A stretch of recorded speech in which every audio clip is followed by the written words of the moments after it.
Hey everyone, today I'm going to show you how you can build an AI WhatsApp assistant that automatically responds to customers and helps businesses manage conversations using automation. The idea is simple. When a customer sends a message on WhatsApp, the system automatically processes the message and responds using artificial intelligence. Let's look at how the workflow works. The first step is the WhatsApp trigger.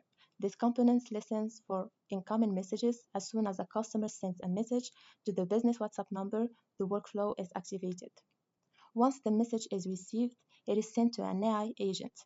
The AI agent is connected to an OpenAI chat model, which allows it to understand what the customer is asking.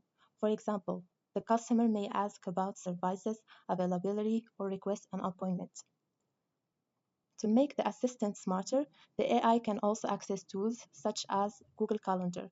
This allows the system to check existing events and see whether certain time slots are available.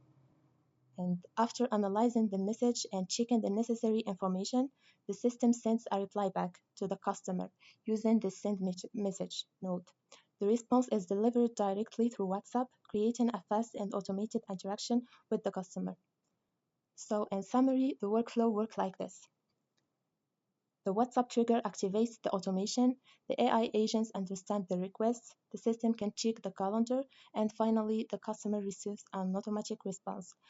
This type of system allows businesses to automate conversations, respond instantly to customers, and create a better communication experience. Thank you.